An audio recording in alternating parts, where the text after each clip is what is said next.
মহা আনন্দে গজা প্যারা খান, তাতেই যা উল্লাস নাচন কোদন করে নিন। কারণ সরকারি কর্মচারীরা ডিএ পাচ্ছেন না।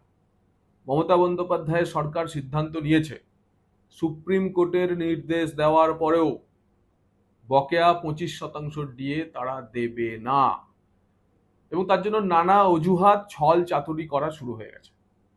নবান্নের যে খবর পাওয়া যাচ্ছে এবং যা সিদ্ধান্ত হয়েছে, মুখ্যমন্ত্রীর নানা ধরনের এখন যে উপদেষ্টা আছেন, সেই উপদেষ্টা এবং কয়েকজন আমলা তাকে বলার চেষ্টা করেছিলেন যে ডিএটা দেওয়া হোক, কিন্তু তিনি মুখের ওপর বলে দিয়েছেন আমার ভাতা চলবে, ডিএ চলবে না, ডিএ আমি দেব না।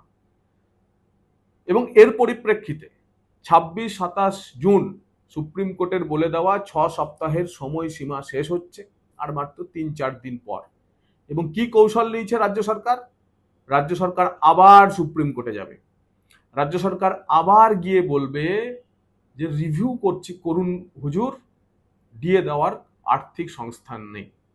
যদি সুপ্রিম কোর্ট না শোনে, সুপ্রিম কোর্ট না শুনলে তারও বাহানা প্রস্তুত করা হয়েছে। সরকারি কর্মচারীরা জানেন যে আপনারা 1 জুলাই 2009 থেকে 2019 ডিসেম্বর পর্যন্ত আপনাদের ডিএ বকেয়া রয়েছে। রাজ্য সরকারের বক্তব্য হচ্ছে আমাদের কাছে কার কত বকেয়া ডিএ সে কোনো তথ্যই নেই। কেন নেই? না, কারণ 2015-16 সালে অর্থ দপ্তর নাকি HRMS, human resource management system চালু করেছে। তাতে প্রত্যেক সরকারি কর্মচারী, স্কুল কলেজের শিক্ষক, পঞ্চায়েত পুরো কর্মচারী, তাদের বেতন অনলাইনে দেওয়া হয়ে গেছে।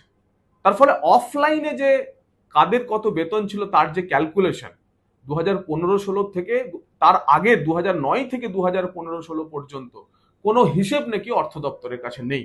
তাই তারা ডিএ ক্যালকুলেশন করতে পারছেন না। কিভাবে ক্যালকুলেশন করা সম্ভব?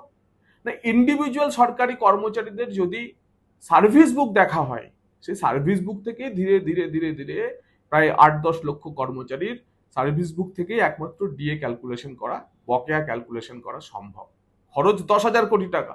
এই 10,000 কোটি টাকা বাঁচানোর জন্য এখন সরকার সুপ্রিম কোর্টের কাছে গিয়ে নাকি বলবে যে আমাদের হুজুর ডিসেম্বর 2025 পর্যন্ত বা মার্চ 2026 পর্যন্ত সময় লাগবে, কারণ এই ডিএ ক্যালকুলেশন করতে হবে। 2009 থেকে 2015-16 পর্যন্ত কোনো হিসেব আমাদের কাছে কোথাও নেই, কোনো জেলায় নেই, কোনো স্কুলে নেই, কোথাও নেই। এই হচ্ছে আর এক ধরনের প্রতারণা। এবং এই প্রতারণা সরাসরি সরকারি কর্মচারীদের, যে সরকারি কর্মচারীরা এই সরকারের হয়ে ভোট করান, এই সরকারের হয়ে গলা ফাটান, তারা দেখুন যে কি সরকার চলছে। এবং এই হচ্ছে ছল চাতুরি।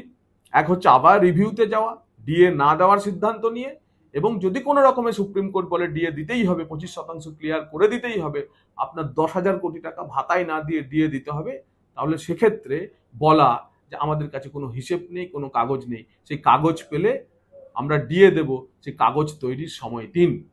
সরকারি কর্মচারীরা গজা প্যারাই খান, আনন্দে থাকুন, ডিএ আপনারা পাচ্ছেন না।